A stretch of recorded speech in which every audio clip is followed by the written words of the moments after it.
All right, I want to talk about something, and it's important, so listen up.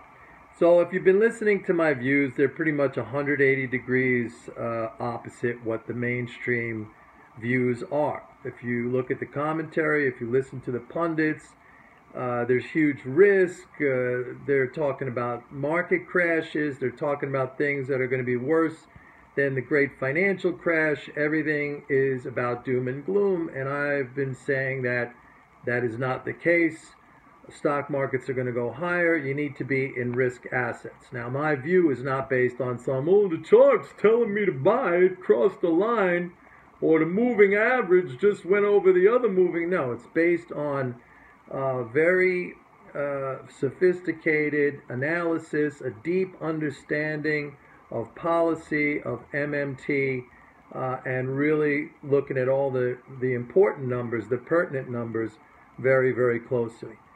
So when my view comes to fruition, and it is happening, we're just a few percent away from an all-time high in stocks. It's really the greatest call of all time, and I'm not saying that trying to brag. It just is, because it's tough to stay in a position or with a view when things are looking so unsure and uncertain. Yes, I'm going to use that term, but I've been very, very adamant about this view, and I believe it's backed up by my rationale, which is bulletproof. Okay? Now, I want to talk now a little bit about the bond market and sort of the divergence between the bond market and equities. Because again, if you look at equities, U.S. stocks just a few percentage points off of an all-time high. But if you look at bonds, you've got this historic phenomenon now of negative interest rates all over. You have it in Europe, you have it in Japan, in Switzerland now. The rates went negative 50 years out. 50 years out, rates are negative. And here, rates are plummeting to historic lows. Now, you have to understand the distinction between what's happening in equities and what's happening in sovereign bonds. And equities are driven by the fundamentals. We have the fundamentals of rising fiscal flows, which flow to corporate profits. And corporate profits, the stock market reflects rising corporate profits. It might not be rising fast, but they're rising. On the other hand, the sovereign bonds reflect an ideology, a policy driven by an ideology which happens to be completely backwards. That ideology is that negative interest rates are somehow stimulative when in fact it's a tax. So central bankers, it's kind of an institutional mentality now that they're into this whole negative interest rate thing. And since we're talking about monopolists, they're the ones who set rates.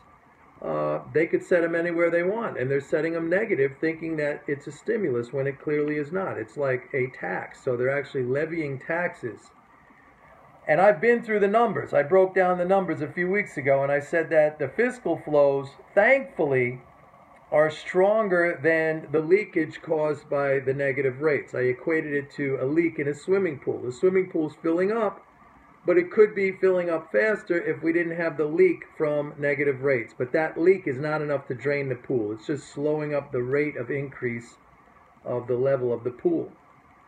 So essentially, here are the central bankers all off in their world with their negative rates, which are in effect like saying the beatings will continue until the morale improves. Well, the morale's never going to improve when you're getting beaten. That's the problem. But ultimately, the fiscal flows will win out. They have been winning out. I mean, if you look here in the United States, the economy is growing, maybe not that fast, but we haven't gone into recession. Millions of jobs have been created. Wages are rising again. And that's the point. We're growing. And ultimately, and if you look at some commodity markets now, if you look at metals, if you look at oil, the recovery there, if you look at some of the soft commodities, they're doing very well. So ultimately, the data will force the central banks, and the Fed, of course, will lead on this. It's taken longer than I would have expected, and I think that's because of Janet Yellen, a woman, very cautious, but ultimately they'll see the data and they'll shift direction, and this whole paradigm of negative rates is going to come crashing down. So, and at that point, my call, it's the greatest call of all time, and I don't think anyone could say otherwise. And I'm flat out saying it. I don't think it's bragging. I really don't, because nobody's saying that. I'm the only one. Once again. See you later. Bye.